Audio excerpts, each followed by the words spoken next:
and welcome to Viewpoint. I'm joined today by Volodymyr Kulyk. He's a political scientist. Volodymyr, many thanks for joining us. Thank you for having me.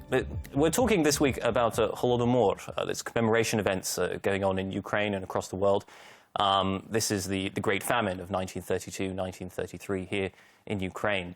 It's been recognized in this country as genocide and in many other countries around the world. But we were hoping that you could bring us a little bit more up to date. You're familiar with the data on attitudes towards Holodomor in contemporary Ukraine. What does that data to show us?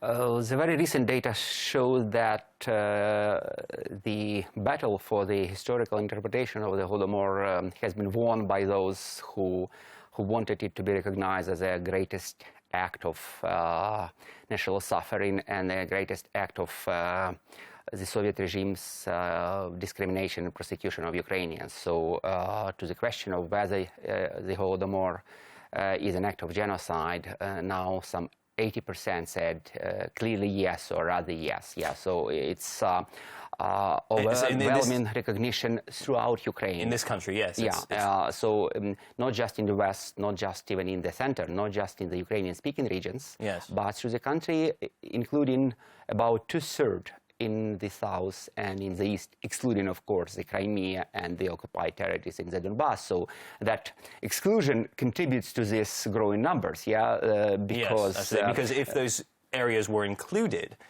we would see the numbers would go down. Is that what we? Yeah, but not much. Maybe like 3 to 5%, because those territories are not big. So that means that overwhelmingly Ukrainians have come to recognize that it was not what the Soviet propaganda taught them, but it was exactly the opposite. It wasn't a bad harvest. It wasn't something kind of incidental. It was intentional, and it was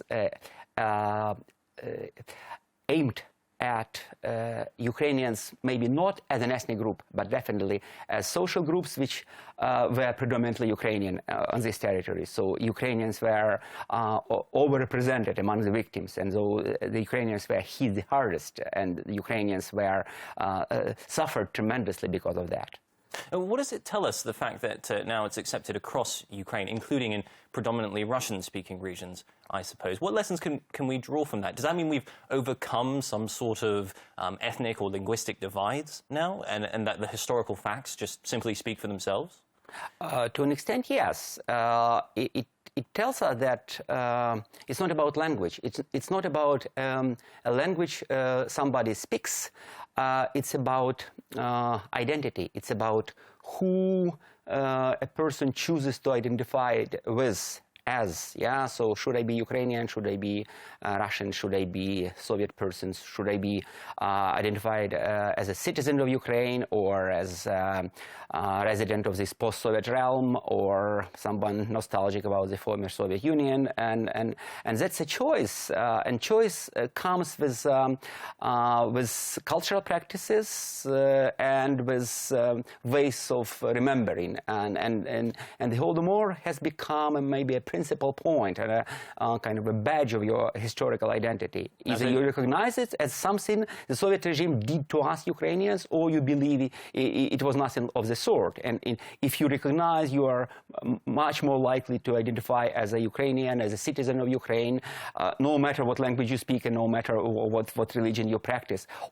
And if you don't recognize that, you are more likely to be somebody kind of subscribing to the ideas of the Russian world, no matter whether you use the term itself. Is it always sort of a direct conflict? I mean, is it possible to be Ukrainian to believe the Holodomor was a genocide, but at the same time not necessarily reject everything about the Soviet Union and necessarily reject everything that we hear in the Russian media? I mean, does it always have to be this sharp divide? That seems to me, potentially, it's quite dangerous, isn't it? I mean, to divide people like this into categories. Is there a way to bring this all together?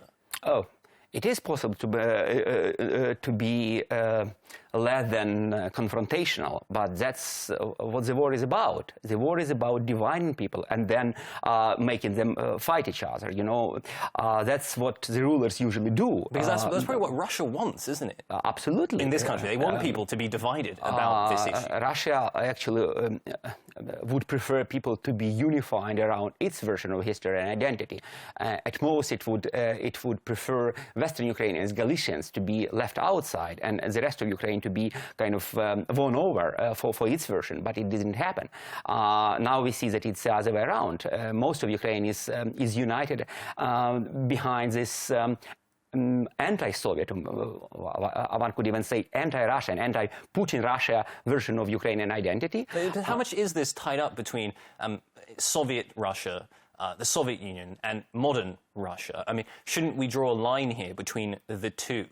Oh, we would love to, but Putin doesn't want us to. So under Yeltsin, Russia did a lot to dissociate itself from the Soviet Union. Yeltsin started with banning the Communist Party. Yeltsin started with changing the symbols of Russia from the Soviet to all Tsarist or something in between. But when Putin came back, came to power, he started reverting to the Soviet version of history, to the Soviet symbols. He actually changed the anthem, you know, almost the first thing he did. And then he started not exactly glorifying the communist, but glorifying the actually Stalinist idea of continuity between the Tsarist Empire and the Soviet Union and the post-Soviet Russia. So unifying all these lands, which once were won by Russia, and propagating the idea that once won, it should be held by Russia forever, you know, and starting to gather them back by hard power, soft power, first soft, and now we see by hard power, by arms, yeah.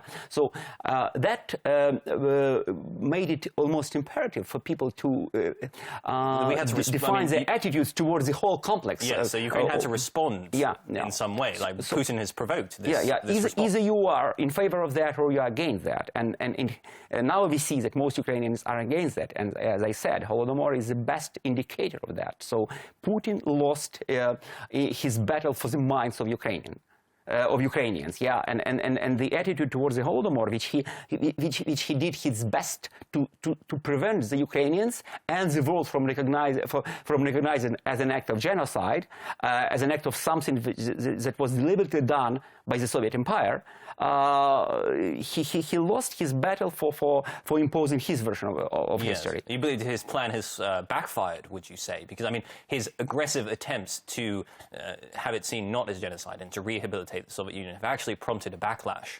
Perhaps, yes. If he had not done that, it may have, you know, it may have been laid to rest to some extent. As long as Russia was softer, more